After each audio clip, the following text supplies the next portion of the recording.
How's that job search of yours going? Not so good? You might want a little more help and advice. Head to 5strengths.com/webinar to register for my free webinar, Break the Six-Figure Salary Barrier, Master Your Executive Job Search.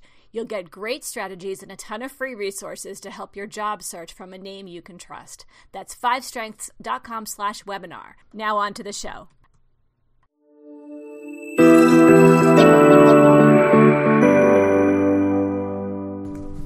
Hello and welcome to your Job Search Coach podcast. I'm Amy L. Adler, executive resume writer of 5 Strengths Career Transition Experts. Today I'm not talking about resume writing, I'm talking about networking, and I'm going to talk about 3 networking myths that hurt your career growth. If you are following these as strategies, you're likely to be causing your job search strategy harm more than you are likely to be helping it. So let's talk about what not to do today. When it comes to networking, executives tend to fall into 2 camps. They either love to network or they ignore it. Those executives who do not consciously maintain their networks might believe one of the 3 top myths about networking, and that these can negatively affect their career growth.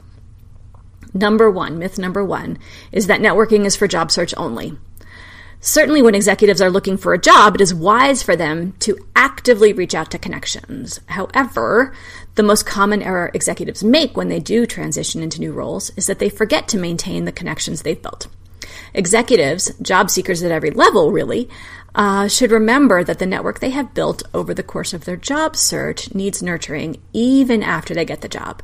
These are the people whom executives can ask for advice, meet at industry conferences, and recommend for future roles within their companies. So it's a give and take, push and pull. Everybody scratches everyone else's back.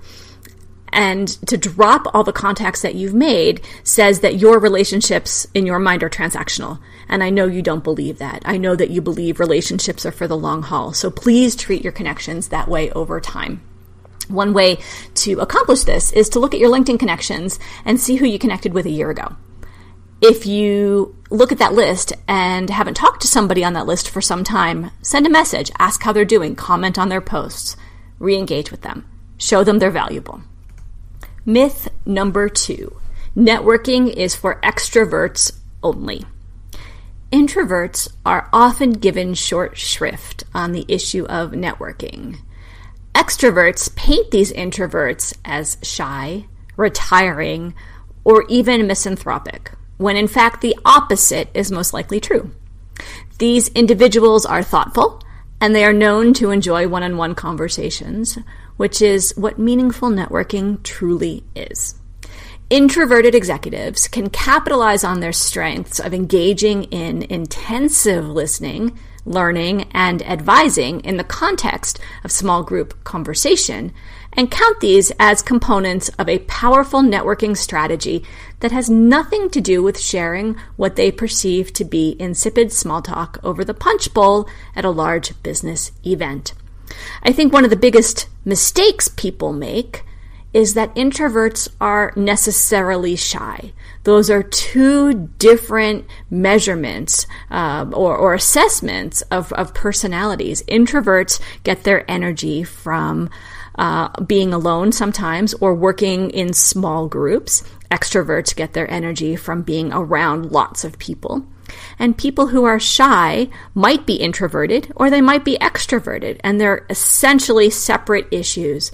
So please don't think that somebody who is quiet and controlled is necessarily shy. They just might be assessing what's going on and be generating sort of the energy to engage in a powerful way more than they are afraid to do so. Myth number 3, networking means constantly finding new people to talk to. Networking is not about increasing the number of people you know. In fact, effective networking is more about deepening the good relationships you as an executive already have, if those relationships are the right ones to solve a particular question. Therefore, rather than seek to expand the breadth of your network, you might choose to start with the people you know best and keep those relationships warm over the course of months to years. These professional relationships are extremely valuable when you do find you're in the midst of a job search or a career advancement. And these people now are part of your trusted network that has very, very deep roots and is based on time-tested mutual trust. So again, plant your tree before you need the shade and keep nurturing this set of relationships and don't treat them as transactional. Thank you for listening today about networking myths. I'm Amy L. Adler. You can find me at fivestrengths.com. That's fivestrengths.com or 801-810-5627. Thanks again for listening.